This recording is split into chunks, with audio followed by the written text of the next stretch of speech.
This complete gardening course is divided into multiple parts with multiple sections within each part, starting from basic information to expert gardening hacks and tricks. You can skip to any section by clicking on the timestamps given in the description below. I guarantee that you will become an expert gardener if you watch this entire course at least once till the end.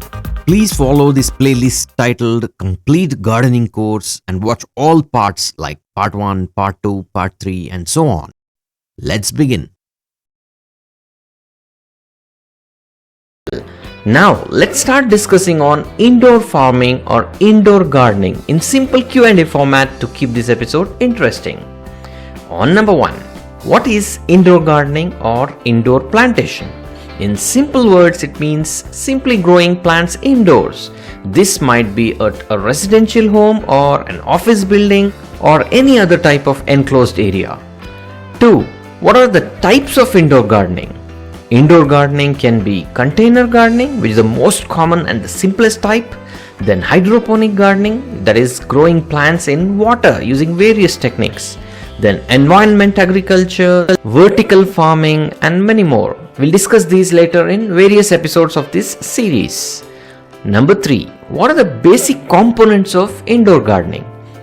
The basic components or requirements of indoor gardening are water or moisture, then the growing medium like the potting mix for container gardening, then light source which can be natural light or a plant grow light like LED grow light, then the plant support. Then what are the benefits of indoor gardening? Grow anything, anytime. Yes, you can grow anything at any time of the year using indoor gardening. This is really important for those countries and zones which receive very less hours of sunlight. And owing to recent technological advancement, especially the usage of LED grow lights, indoor gardening has become pretty convenient and you can grow any type of flower, food and any ornamental plant, regardless of the weather and regardless of the time of the year. Then air purifying plants. As we all know, plants take in carbon dioxide and produce oxygen, while the human body does exactly complete opposite. Having plants in and around your house will drastically improve the quality of the air you breathe in.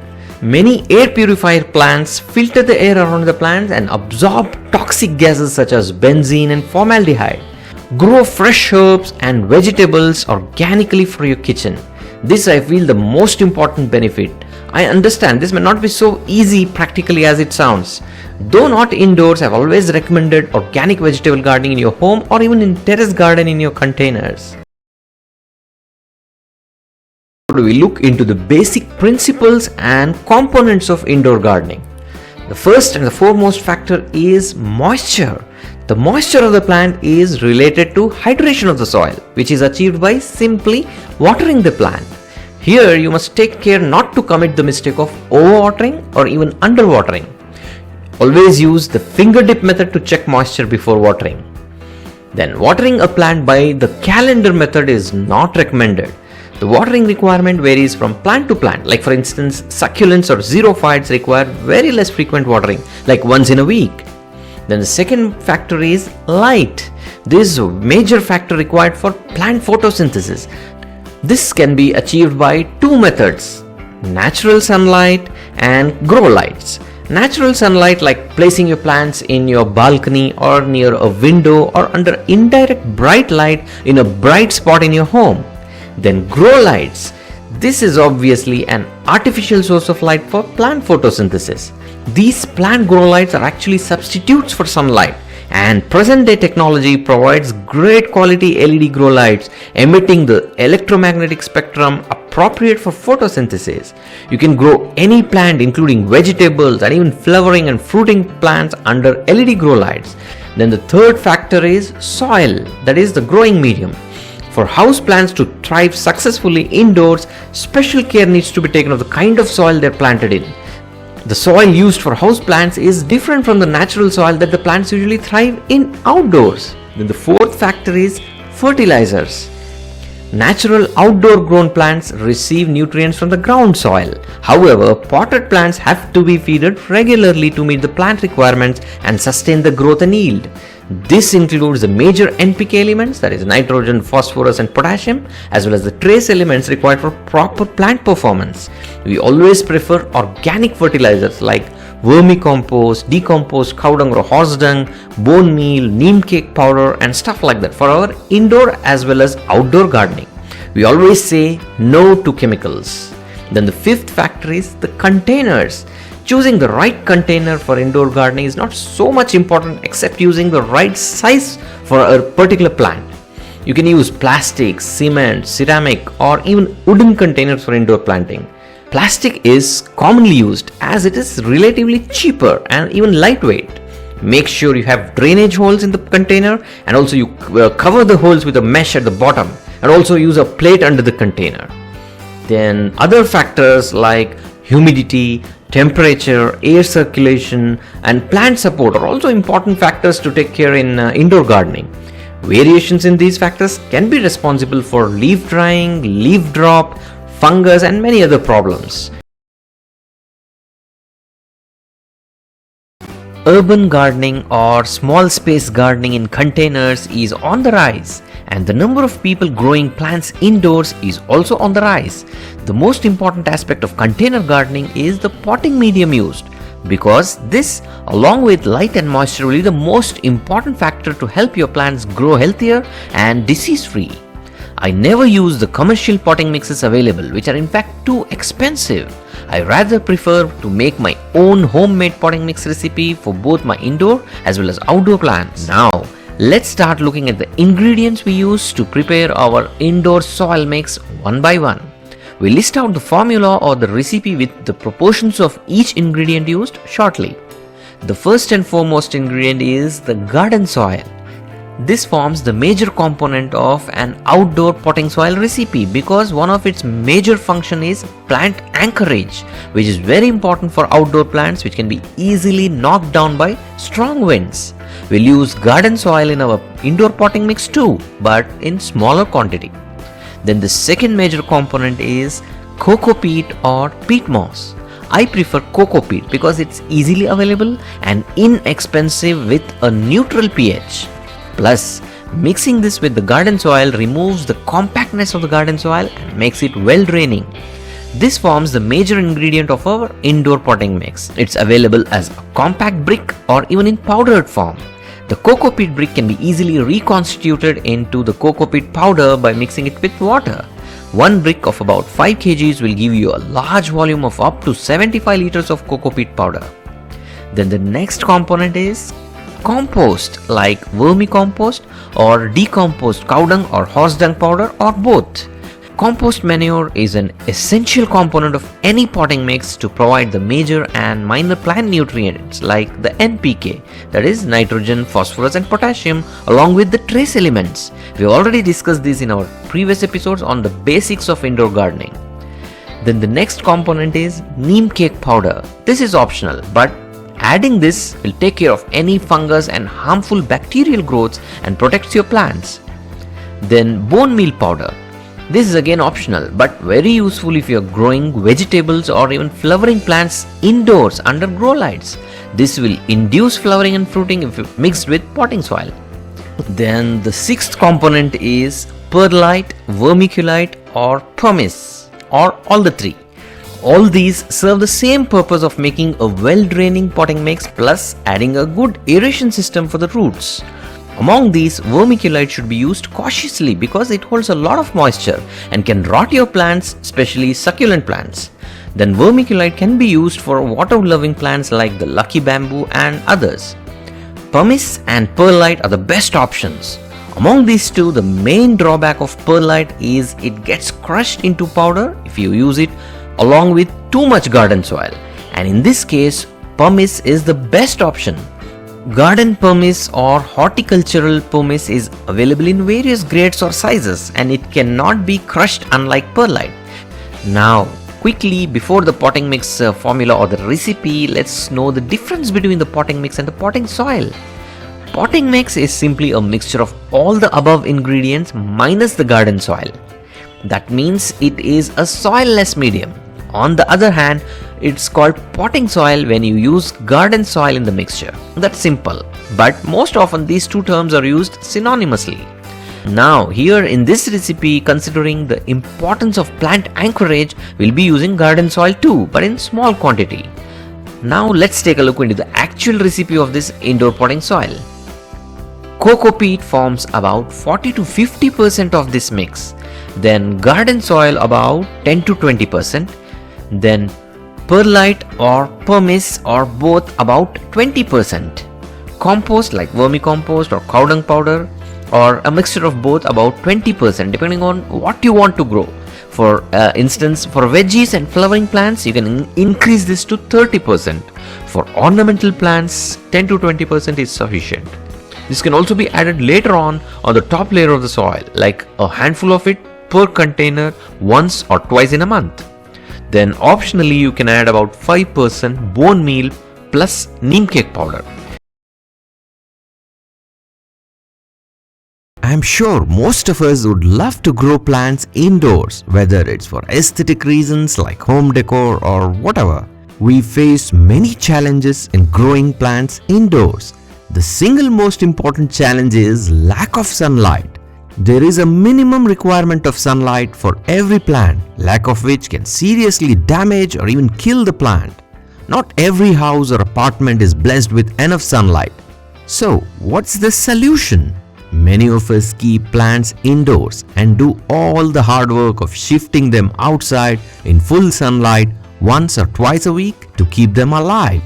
This is quite a cumbersome job.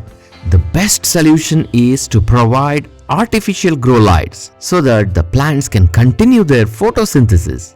A small grow light which somehow resembles sunlight will just do fine. You can check my detailed videos on basics of indoor gardening, grow lights and all about indoor gardening from a playlist linked in description below. Well, now let's install a grow light for our indoor plants. Grow lights are not expensive nowadays. You get simple grow light bulbs for smaller plants, full spectrum grow light panels which even support flowering and fruiting. I have shown them all in my earlier episodes on indoor gardening. Now, coming to this LED grow light strip, this is a good option for certain areas in your home and adds to the beauty of your home interiors. These LED strips come in various lengths like in meters. Depending on your requirement, you can order these grow light strips from Amazon or any other reliable shopping website.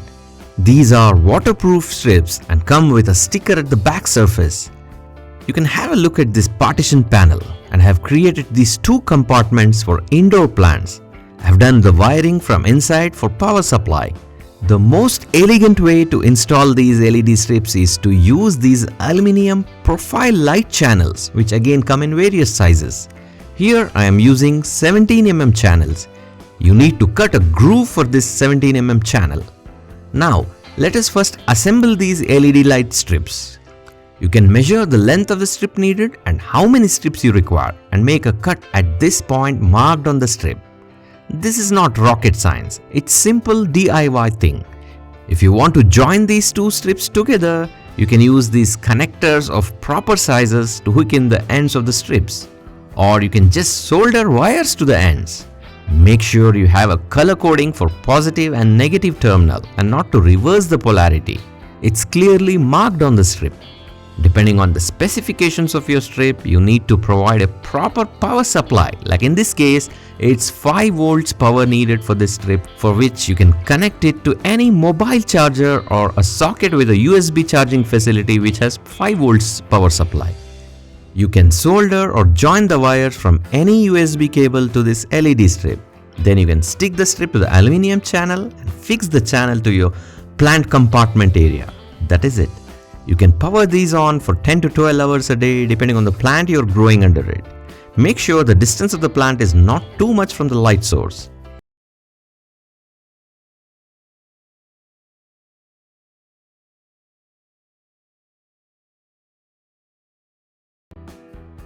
Pruning means cutting or trimming the plant organs like branches, stems or even leaves for the sake of your plant's health and sometimes to maintain plant shape and form.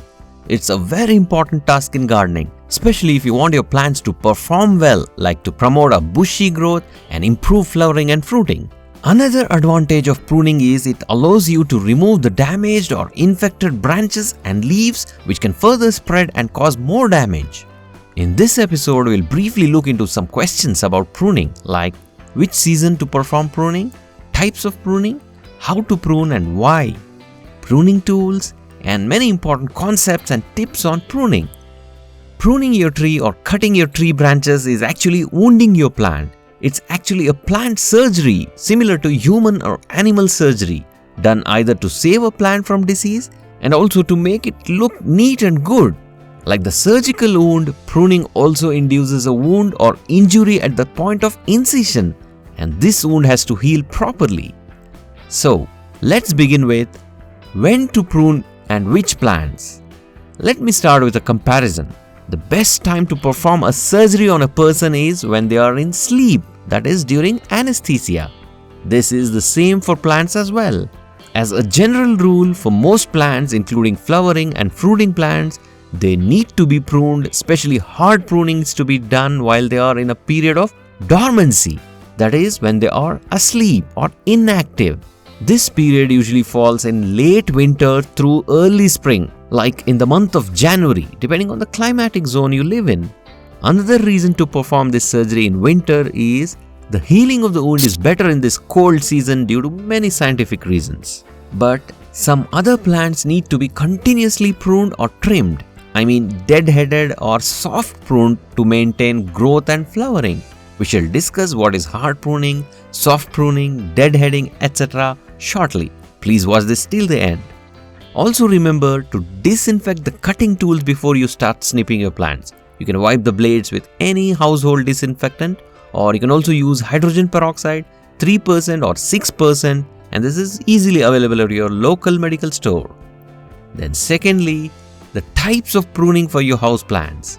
Here we'll discuss on hard pruning, soft pruning, rejuvenation pruning, deadheading, and many other useful topics. What is the difference between hard pruning and soft pruning? Hard pruning or annual pruning, as I discussed earlier, is done in the dormant or inactive growth period of a plant during the late winter or early spring.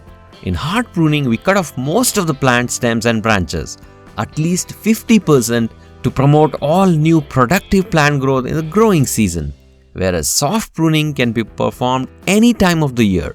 Here we just trim the plant to 1/3 to half. The best example is periodic pruning or trimming of a rose bush. This also includes deadheading. Deadheading means removal of a dead or dried flower or a twig from a plant which has just flowered. Sometimes it has to be a constant process, and this diverts the plant energy into a new growth and more flowering rather than drying up and consuming this energy into seed formation process. Thirdly, how to prune and the types of pruning cuts. We learned two important cuts here, heading and thinning cuts, which can make your plant more bushy and increase flowering and fruiting. Heading is the process of cutting or trimming branch tips. The cut is made anywhere on the branch or stem just half an inch above a node, where it produces multiple branches, usually 2 branches from a node, and this process makes your plant more bushy in the long run.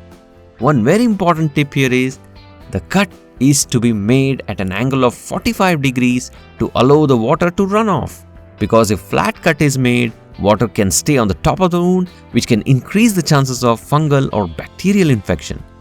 It's also a good idea to seal the wound with some stuff like wax or an antifungal powder or anything.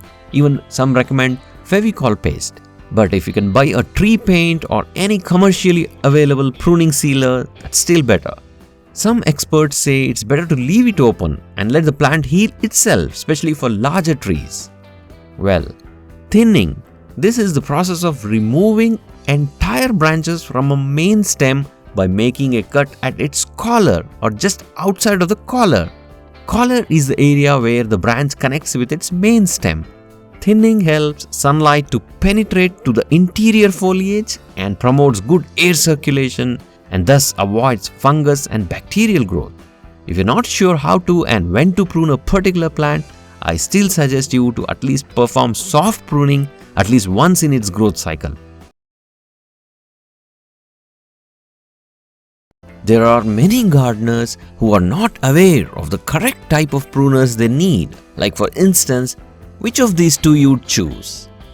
What is this flat surface and why? Choosing wrong pruner for a wrong task can adversely affect your plants as well as your gardening practice. So now let's look at the different types of pruners. Pruners are also called as pruning shears or hand pruners or secateurs and even garden scissors. On number 1, hand pruners or hand shears. These are the most commonly used cutters in home gardening. There are two types, anvil pruners and bypass pruners. Most gardeners are not aware of the purpose of these two types of pruners. Anvil pruners have a straight upper blade that cuts against a flat lower plate that looks like an anvil. These anvil pruners tend to crush the stem as they cut and are best for woody branches that won't be harmed by crushing. So remember to use them only on woody or even semi-woody branches and not for soft branches that can be crushed. Whereas the bypass pruners have curved scissor-like blades that overlap. These are ideal for cutting younger and soft branches but can also be used for cutting semi-woody and woody branches. These are the commonly used pruners in home gardening, and they are best for making stem cuttings at 45-degree cutting angle for propagation of plants from stem cuttings and also easy to use. The durability varies from brand to brand. In my experience, this is one of the best heavy-duty pruner I have used till date and also pretty cheaper and can cut even thicker branches like up to 20 mm. If you want a simple light pruner which can cut up to 10 mm and much cheaper, parrot beak pruner will do its job. Now we'll quickly check out some more cutting tools one by one. On number 2, lopping pruners or lopping shears. They have long handles that can provide a little more reach than hand shears, and they are best suited for heavy duty pruning for up to 3/4 to 1 inch diameter cuttings.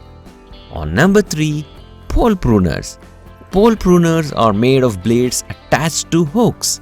These hooks are mounted on long poles and a chain or cord controls the blade, which is usually spring-loaded.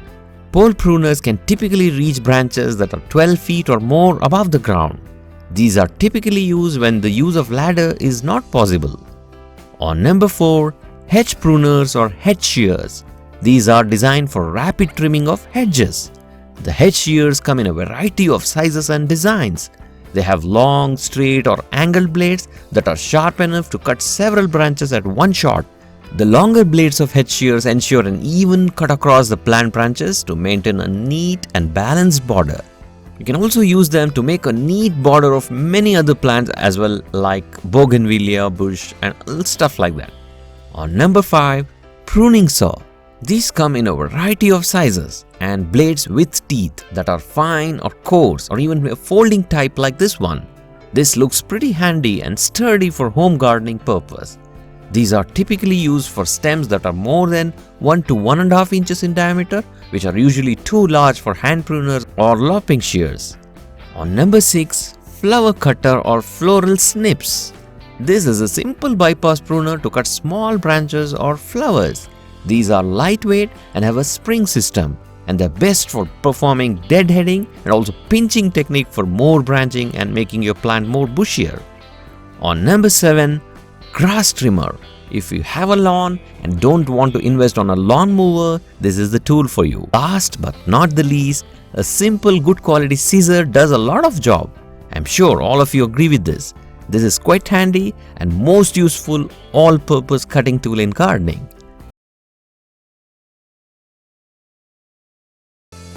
When you see leaves of your plant curling, whether upwards or downwards, your plants are trying to tell you something. The first thing that should come to your mind is the plant is in stress. Stress is more commonly seen in younger plants than the more established or the mature plants. Well, now let's look into different patterns of leaf curls with scientific concepts and reasons for each of these and solutions or remedies to be applied to treat the problem of leaf curl. On number 1, leaf margins curling downwards and drooping down like wilting. The common cause of this is underwatering and excessive heat like in summer season. This indicates your plant is sad and stressed and requires attention. This is a sign of too much heat and underwatering. The solution is pretty simple. Just water the plant thoroughly and then you'll see them come back to normal in few minutes. On number 2, leaf tips or margins curling upwards and folding. Upward curling occurs because of environmental problems rather than nutrient problems. This could either be due to heat stress or wind stress. Leaves curl upwards or fold upwards in an attempt to stop exposing or reducing the surface of the leaf for photosynthesis and thus reducing transpiration and hence overall dehydration of the plant. But one problem here is once it curls upwards, it's not going to uncurl or come back to its normal shape. If the whole plant is suffering from this, you need to worry. But if it's only few leaves curling at lower portions of the plant, not to worry if your younger shoots are healthy. So what's the remedy for this leaf curl? Just shift the plant under a shade net away from too much hot sun and mist the plant with some water once or twice a day. On number 3, leaves curling down or drooping underneath itself with some yellowing. This is a sign of overwatering and an early indication of root rot. To save the plant, take out the root ball and repot it in a fully dry soil for immediate solution and do not water it for at least 2 days. You can also add some antifungal into the potting mix or into the water. On number 4, leaf curling with wrinkling and unhealthy look with patchy or punctate yellow spots or specks and visible pests like aphids, mealybugs and so on obviously indicate a pest attack. This is the cause of leaf curling. Spraying neem oil weekly once will help in prevention as well as treatment. On number 5, leaf curl virus. This needs a special mention. This commonly affects plants like peppers and tomatoes. If you come across this leaf curl and you have ruled out the other causes of leaf curl as discussed, then you should dispose the plant to prevent the spread to the other plants nearby. On number 6, nutritional deficiency. Even this can cause leaf curling.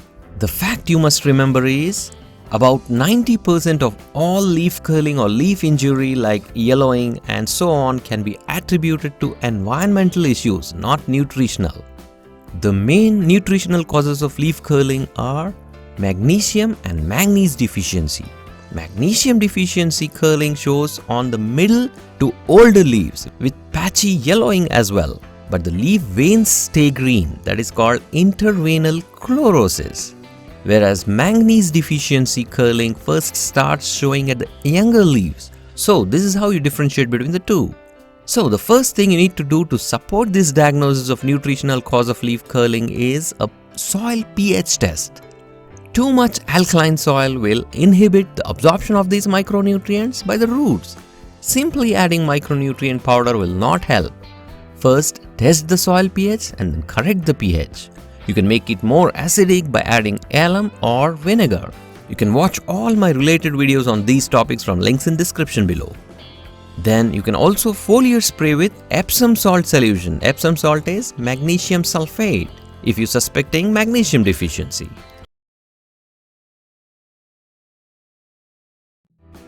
Before we start displaying the various leaf patterns, you must understand some basics in order to diagnose this problem of nutrient deficiencies in plants and start the right treatment to save your plants. Because directly jumping into adding too many supplements can burn or kill your plant. Plant nutrients fall into two categories, macronutrients and micronutrients. Macronutrients are those elements that are needed in relatively larger amounts. They include the three major ones, that is nitrogen, phosphorus and potassium, that is NPK, and also sulfur, calcium and magnesium. Micronutrients are those elements that plants need in very small amounts like iron, boron, manganese, zinc, copper, molybdenum, etc. Most of the times, except in container gardening, these nutrients may be present in the soil. So, before adding supplements, you have to diagnose your condition by checking these 3 problems or factors. Number 1, the problem may be with the roots, not able to absorb or uptake these nutrients. This can be due to root disease or improper watering, because these nutrients are taken up by the roots only in the presence of moisture. Then on number 2, soil pH may not be right. Most plants need a pH of around 6.0 for proper absorption of nutrients with the roots. Having this little pH meter will certainly help you rectify this problem. You can find related videos on altering the soil pH by using natural methods from links in description. Then on number 3, pest attacks, which can sometimes resemble the patterns of nutrient deficiencies, especially the sucking pests like aphids. Make sure you thoroughly examine your plants. Now, having said that, let's jump into identifying the various leaf patterns of discoloration and distortion and diagnose this problem. But always keep in mind that each plant variety is different and may display different symptoms. And also the damaged leaves may not come back to normal after treatment, but the new leaves will certainly come out healthy and lush after treatment. Now let's start with nitrogen deficiency. You will notice complete yellowing of the older leaves, generally at the bottom of the plants. The younger leaves are often healthy and green.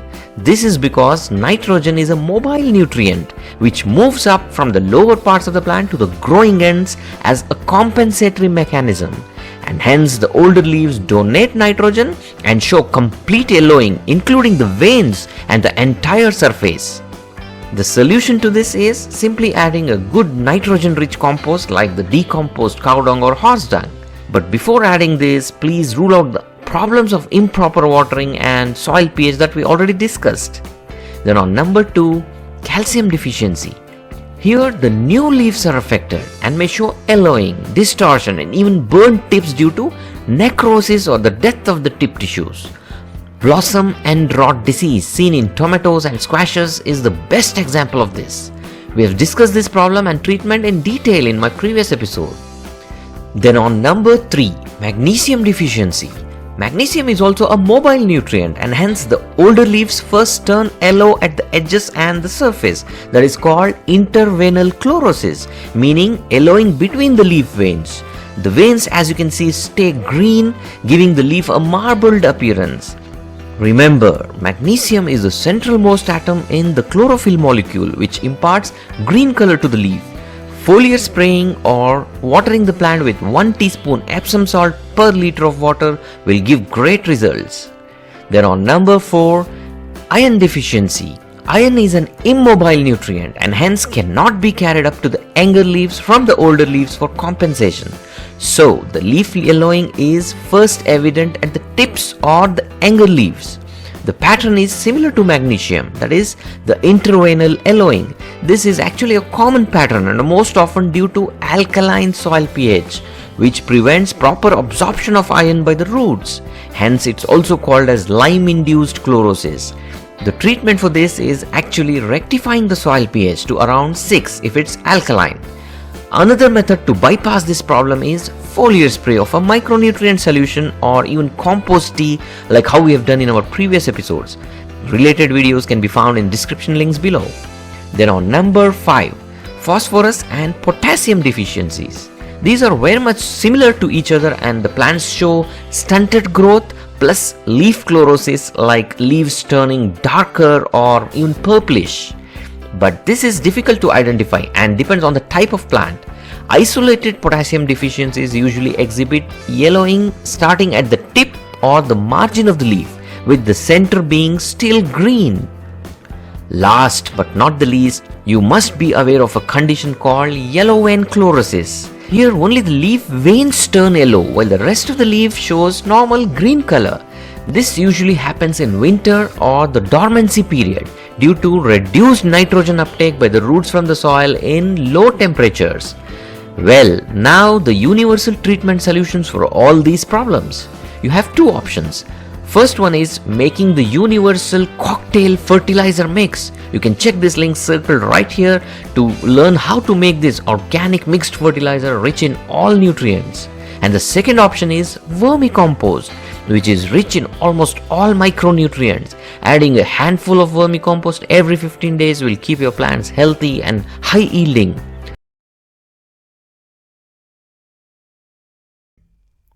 Many of my viewers ask a very important question. What is the correct soil pH for plants? And how do I test this? And how do I change it? The answer to this question is not so simple, but I shall try to make it simple and tell you what is the perfect or the ideal soil pH for most plants, and also a few natural ways to soil amendment that can make your soil pH to the desired level.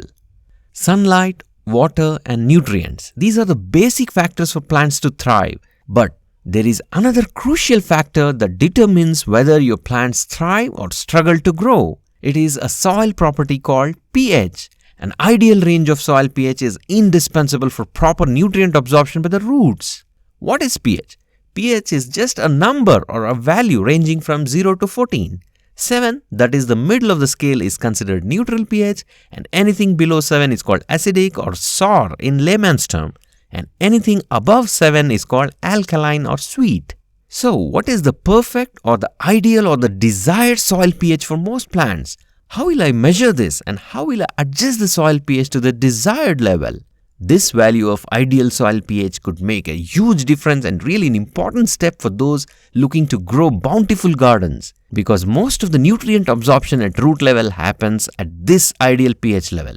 You may be adding a lot of fertilizers, supplements like micronutrient powders and stuff like that regularly to a plant.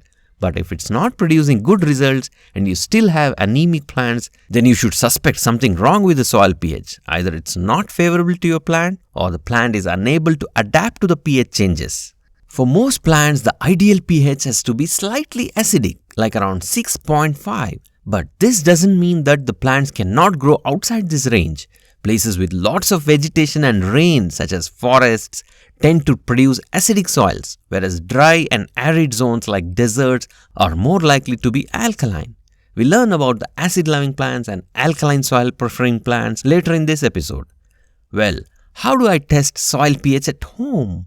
Let me demonstrate 3 easy ways to test your soil pH at home. This soil testing is actually fun, and you can share this with your kids to teach them simple science or chemistry. The first method is using litmus paper. This is a simple school chemistry and this is not expensive. You can buy this simple litmus paper kit at any stationery store or even online. This is just litmus paper with color chart showing a pH value for each color that matches with your test results. pH of 7 is neutral, pH below 7 is acidic, and above 7 is alkaline. The most important thing is to use distilled water for all these tests you conduct, because the pH of distilled water is neutral, that is 7. So, how to test soil using litmus paper method? Collect 1 tablespoon of soil from your garden, either from container or from the ground. You can take the soil from a little deeper, like 2 inches below the soil. Add equal amount of distilled water, that is 1:1 ratio. We are taking distilled water because it has neutral pH of 7. You can also take water from your water purifier. Test it with litmus paper first so that it has neutral pH. So, for 1 tablespoon of soil, you would add 1 tablespoon of water. Now nicely mix this by stirring for few seconds. Let it sit for 10 minutes. Then again start stirring the sample, and now dip the litmus paper to take your measurement. Wait for few minutes for color change and then match it with the color coding chart that came along with your litmus paper kit. The second method is a rough and easy DIY method you can try at home to know whether your soil is acidic or alkaline. Take a small amount of soil from your garden or container in a small glass. Now pour some vinegar into this soil sample. If it fizzes and bubbles, you have an alkaline soil, because the alkaline content in the soil reacts with acid like vinegar, which is chemically acetic acid. Take another soil sample from your garden. Here, for demonstration purpose, I know that this is an acidic soil. Now add baking soda 1 or 2 teaspoons and mix it with the soil. Then wet this soil baking soda mix with distilled water. If it fizzes and bubbles, your soil is acidic because the acid content in soil reacts with a base or alkaline stuff like baking soda. That is it. Then the third method is using soil pH testers. There are 2 types of soil pH meters: manual type or digital soil pH testers. Which one of these to choose? These are easy to use portable gadgets with probes to insert into the soil. These give instant readings. These manual type of probe testers are not so reliable, but they're inexpensive and handy. But these digital testers are more accurate but little expensive. These are actually 3-in-1 or 4-in-1 meters which also test temperature, light and moisture along with the pH. These other factors are also very important in gardening. We'll discuss in detail about these meters in some other episode and how to make use of these for maximum benefit in gardening. Well, now how do I adjust my soil pH if it's too alkaline or even neutral to achieve this ideal pH of around 6.5? At number 1, rainwater. If it's rainy season and if the soil is neutral or alkaline, you don't have to do anything. Just check the soil pH after rains. Rains make the soil acidic naturally. At number 2, adding compost to your soil. This is the basic requirement. At least 20 to 30% of your soil or potting mix should have a well-decomposed manure like cow dung or horse dung or leaf compost or even vermicompost. If you add compost to your soil now, you need to wait for at least a month or 2 to see the pH change effect because this is a gradual process. At number 3, vinegar. White vinegar, about 1 or 2 teaspoons per liter of water, can be used to lower the soil pH. Watering with this solution thoroughly once in a month or even once in 15 days will help. At number 4, coffee grounds or even tea waste. The tannic acid present in this will lower the pH of your soil slightly. You can even add used tea or coffee waste to plants to lower the soil pH. At number 5, lemon juice. Some even recommend adding 1 to 2 teaspoons of lemon juice per liter of water and watering this solution once in a month. At number 6, shredded pine barks or any evergreen barks, if available, can be used to mulch on the topsoil to make your soil acidic. At number 7, sphagnum peat moss. This is another remedy to lower your soil pH. At number 8, alum. Chemically called potassium aluminum sulfate is a compound commonly used in water purification. This is available in powder or in crystal form. You can powder the crystals and use about 5 to 10 grams per liter of water and water your plants monthly once. You can watch a detailed episode on alum and its uses in gardening from a link in description below. At number 9, chemical or commercial products containing elemental sulfur can also be used to lower the soil pH. At number 10, lastly, if your soil is too acidic and you may want to raise the soil pH a bit higher, then you can use wood ash as a natural remedy for this job. Wood ash is a cheap remedy to make your soil alkaline. We'll quickly start the recipe for this well-balanced organic mixed fertilizer. You can use it for any plant in varying dosage to produce healthy growth, increase flowering and fruiting. We'll also total the NPK value by adding the NPK values of each of these components at the end of this video. For beginners, NPK means nitrogen, phosphorus and potassium, which are the major nutrients required for plant growth. Let's start. On number 1, cow dung. Whatever animal manure you're using, whether horse dung or cow dung or even goat dung, note down its NPK value. Here we are using decomposed cow dung, so the NPK value is 3:1. We are taking 2000 grams of cow dung powder. Then on number 2, compost, whether homemade compost or vermicompost. In this recipe we are adding vermicompost, which also contains many useful trace elements. So no need to add that micronutrient powder containing trace elements. The NPK of vermicompost is 1.78, 0.77 and 0.94. We are taking 2000 grams of vermicompost. Then on number 3, bone meal powder. You can also use any of the other meals like stera meal, fish meal or blood meal. If you're a pure vegetarian, you can use soybean meal as a substitute for bone meal. So the NPK value for bone meal is 3.5, 18 and 0. Here we'll add both steamed bone meal powder as well as a coarse bone meal chips powder mixed. This fine steamed bone meal powder is just to make it quicker for release of nutrients. We are taking 1000 grams of bone meal powder. On number 4, we'll also add some optional stuff like for additional fortification, and also they act as soil pesticides or pest repelling agents, particularly neem cake powder or karanj powder. Then we'll also add mustard cake powder. We'll discuss the benefits of each of these some other time. Well, the first one is the neem cake powder, and the NPK value of neem cake powder is nitrogen anywhere between 2 to 5%, phosphorus 0.5 to 1%, and potassium 1 to 2%. So we are taking 1000 grams of neem cake powder plus 1000 grams of karanj powder plus 1000 grams of mustard cake powder. And on number 5, optionally you can add 500 grams of Epsom salt plus 500 grams of micronutrient powder to include those trace elements or the micronutrients like the zinc, manganese, iron, boron and many others to safeguard your plants from any deficiencies. Also, you can add more ingredients if you wish, like the used tea powder and other stuff, because this is a one-time mix and you offer this to the plants on periodic basis, that's like once in 15 days. And you add almost all organic nutrients, and this reduces the burden and saves you a lot of time. Plus, this becomes a quality mix. Nothing to worry about overdosage, which is an issue with chemical fertilizers which can cause chemical burns. This is a pure organic fertilizer with hardly any adverse effect on overdosage.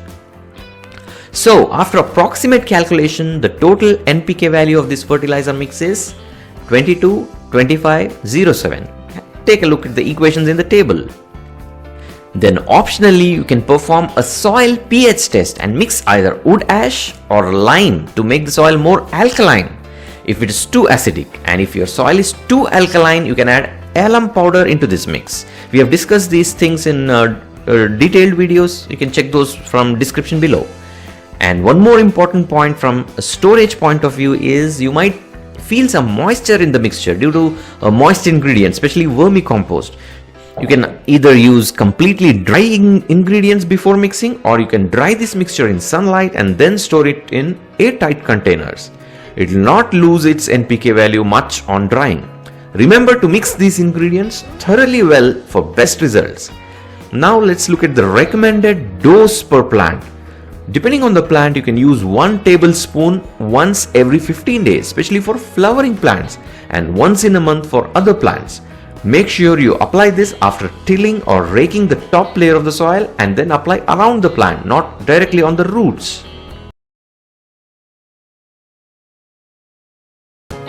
By using chemical pesticides in our garden, we intentionally release harmful, toxic and cancer-producing substances into our environment.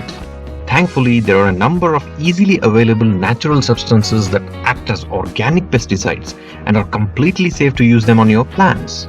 These homemade natural pesticides can kill a variety of bugs and pests in your garden, either singly or in combinations. Combination of multiple substances can help you provide a broad spectrum killing effect of a variety of pests like the aphids, whiteflies, mealybugs, spider mites, beetles, fleas, flies, mosquitoes, larvae, caterpillars, slugs and snails and many more. Today we look into the formula or the recipe to make this all-purpose cocktail pesticide, and most importantly it's completely safe and it is organic. Before we go into the ingredients, make sure you follow these 3 rules in applying this natural pesticide for your plants. The first and foremost is always do a patch test on a leaf or any branch before applying it all over your garden. If your leaf is getting burnt or wilting, then probably need to reduce the concentration. And if you learn this adjustment, I'm sure you'll have a very good pest-free garden one day. Secondly, make sure you spray even on the undersides of the leaves and also the flower buds and new growing shoots. And lastly, do not apply during the sunny hours. Best time is evening and after sunset. Now coming to the formula or the recipe for this all-purpose organic pesticide, we add 4 ingredients to make this powerful pesticide liquid. This formula is to make 1 liter of this solution. So to 1 liter of warm water, we add 10 drops clove oil.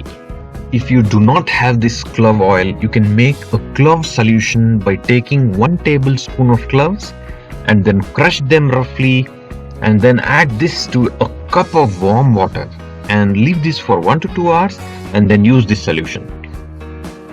Add a cup of this solution to the water. But if you're using pure clove oil, you use only 10 drops. The one you are seeing here I purchased online, and this is approved by the ministry as a safe pesticide for organic vegetable gardening. You can use any pure clove oil brand from your local store. You can find a link to purchase this online from my website, that is gkvk.in, and also from a link in the description below the video. Then second ingredient is 10 drops pure neem oil. Get this from a trusted source. Even this purchase link you can find it in description and also on my website. Then third ingredient is 5 to 10 drops of eucalyptus oil. This actually drives away wasps and honeybees. Use it if you do not mind driving away these pollinators, or sometimes they are scary for your kids, or you have a risk of anaphylaxis, that is allergic shock to bee or wasp stings, or use them in special areas to protect your kids from being stung by bees or wasps. Then the last ingredient is 10 drops of liquid soap, like the dishwash liquid soap, for the coating or the surfactant effect. It's easy to remember this formula, like the formula or the rule of 10, that is 10 drops of each of these 4 ingredients. Mix this well and load into the spray bottle and spray this on your plants. But first do a patch test and then follow all the rules mentioned earlier. I have used this same recipe and cleared almost all pests from my plants. Initially, you can use this weekly once for 3 weeks and eradicate all the pests from your garden.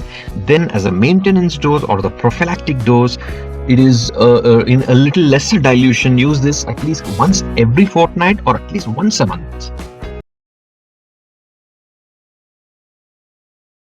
I'm sure most of you will be surprised to know when I reveal the names of these plants.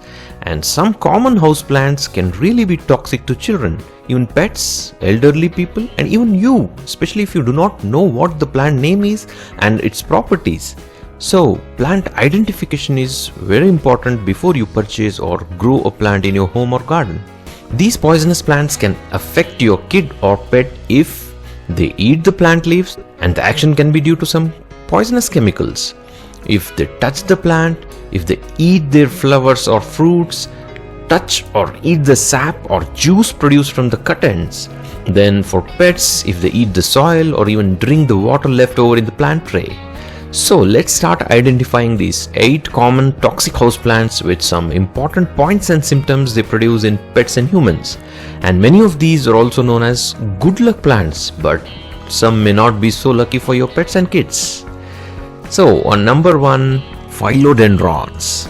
Yes, these are one of the most commonly grown indoor plants and low light plants, and most of us are not aware of its risks. Nothing too much to worry about because they're mildly poisonous to your pets like cats and dogs. But if ingested in large amounts, especially by cats, they can cause serious seizure disorders, meaning fits or spasms, and can sometimes be fatal. In humans, eating its leaves might cause some stomach upset. This reaction is because of the presence of calcium oxalate crystals in most of the plants. On number 2, money plant, also known as pothos, devil's ivy, and many other names. This might be surprising to most of us, but do not worry, it's also mildly poisonous, and especially to pets and children if the leaves are ingested. In humans, it can produce swelling of the mouth, tongue and throat, and sometimes vomiting and loose motions. But in cats and dogs, similar symptoms are produced, plus it can also produce kidney failure and even death if ingested in large amounts. On number 3, caladium, that is elephant ear plant. This is another common house plant which can cause irritation and swelling of the mouth and throat in pets and kids on chewing because of the release of calcium oxalate crystals. Other symptoms can be drooling, vomiting, stomach upset, and so on. It can also cause difficulty in breathing and death if ingested in large amounts. And one more point is, if the sap gets into the eyes, it can damage your cornea and impair eyesight. On number 4, Dieffenbachia, that is also known as dumb cane plant. This is another commonly grown house plant, and it's rightly called dumb cane because eating its leaves can cause irritation and swelling of mouth and throat, and it makes you dumb temporarily, meaning that you cannot speak for some time due to throat or laryngeal edema. This action is again due to calcium oxalate effect. Other symptoms can be pain in mouth, excessive salivation or drooling, burning sensation in the mouth, and swelling and numbness of the throat. On number 5, Sansevieria, that is also known as snake plant or mother-in-law's tongue. Yes, this is another common, easy to grow houseplant and an indoor plant. In humans as well as pets, it can cause similar symptoms on eating like mouth pain, excessive salivation, nausea, vomiting, and diarrhea. Then on number 6, peace lily. This is another common indoor plant and an excellent air purifying plant. The signs and symptoms of poisoning are almost similar to that of philodendrons, what we discussed already. On number 7, oleander. Though this plant looks beautiful with delicate leaves and flowers, this is in fact a toxic plant. Ingestion of leaves and even flowers can produce serious symptoms. Ingesting even a single leaf can cause symptoms varying from vomiting, dizziness, tremors, and even heartbeat rhythm issues, that is called arrhythmias or irregular heartbeats and palpitations, and it can even cause death. So better avoid these plants if you have pets and children at home. On number 8, poinsettia. Yes, this beautiful plant has its toxins in its sap or the juice which comes out from the cut stems or branches. This sap can irritate your skin and cause dermatitis, and if ingested can produce nausea, vomiting, and diarrhea. Let's begin with a short introduction on air plants. The genus Tillandsia comprises of over 650 species of air plants. They are called air plants simply because they get the majority of their nutrients from the air around them. They do not need soil to grow and don't even think of planting them in soil. Tillandsias grow differently than most other house plants, so they can be confusing to the beginner. Well, air plants are actually epiphytes. Epiphytes are plants that grow or cling upon other plant or any object merely for support. Orchids is another example for epiphytes. These are commonly seen growing on branches of a tree and stuff like that. There are many species of air plants. The leaves are silvery green in color and are covered with specialized cells called trichomes, which are capable of rapidly absorbing water that gathers around them. Another interesting fact about air plants is each plant will flower once in its lifetime. Now let's look into the things to do for a newly purchased plant. Most of these air plants can be purchased online. They're usually shipped in boxes with holes for air ventilation, and the plants can survive many days during the transit without any issues.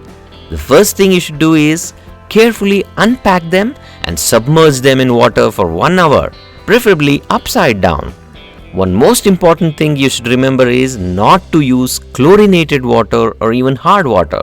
Best is to use water from your water purifier. After soaking, shake it gently to remove the excess water and dry them for few hours in air because water trapped in between the leaves can carry a risk of rot. You can then hang them in air in bright, indirect light, preferably near a window place. Do not fertilize the plants at this stage. We'll talk more on its care tips in the later part of this episode. Thirdly, attaching or installing air plants. There are many ways you can attach or install air plants. This depends on your decor skills and stuff like that. The simplest way is to hang them in air using a string. You can also mount them on rocks, seashells, wooden logs, wooden pieces, flower vase, and so on. Only thing you should remember is there should not be water accumulation because it can lead to rot and kill the plant. You can also mount them in a shallow pot or a small porcelain pot by using a cardboard like this. One important don't here is not to use copper wire for installing air plants as this can kill your plant. Fourthly, air plants in glass globes. This is the most popular choice for installing air plants. This looks really fascinating, and also the glass globe has multiple holes for good ventilation. Few do's and don'ts you have to remember if you're using glass globes. The larger the globe, the better it is. Mist your plant every 4 to 5 days with 1 spray for tiny globes or 2 to 3 sprays for larger globes like about 3 to 5 inches globes, or even more if the plant is in a larger open globe. The key is to judge the drying time. The smaller the globe, the less circulation, and the longer the plant will hold the moisture. If you overwater the plant, it will die. Also, do not place your globes directly in front of a window where they get direct sunlight. Remember, the glass will intensify the sunlight and also the heat. Indirect light is best, and some even grow in low to moderate light conditions. On number 5 is light requirement and LED grow lights. Bright filtered light is the general rule, and the higher the humidity of the air, the higher light will be tolerated. You can also provide them with artificial light for few hours. Make sure the distance between the light and the plant is something from 12 to 24 inches depending on the intensity of the grow light. On number 6 is watering your air plants. As discussed earlier, always use water from your water purifier and not hard water or chlorinated water. You can soak your air plants for 1 to 2 hours once every 15 days depending on the humidity levels. You can also mist your air plants 2 to 3 times in a week. On number 7, fertilizer. You can add a pinch of your orchid fertilizer into the mister and spray 2 to 3 mists once in a month. You can also use other water-soluble NPKs like in 1/4 of the recommended dose for misting. If you want to provide natural fertilizers, simply soak them for an hour in pond water or even aquarium water once in a month. On number 8, air circulation and temperature. They should be given enough light and air circulation to dry in 4 hours or less after soaking. Do not keep plants constantly wet or moist. Optimum temperature range for tillandsias is 15 to 30 degrees centigrade. On number 9, propagation. Air plants will start producing offsets or pups. Like each plant can produce between 2 to 8 pups. You can separate these babies once they grow to about 1/3 the size of the mother plant and then plant them independently. Lastly, some do's and don'ts for air plants. Never plant them in soil, they can rot. Protect them from extreme weather, especially frost. Do not keep them constantly wet for a long time. Do not forget to mist them 2 to 3 times in a week, especially in non-humid conditions. Please follow this playlist titled Complete Gardening Course and watch all parts like Part 1, Part 2, Part 3 and so on. Please like, share and comment below with your feedback and queries. Happy gardening!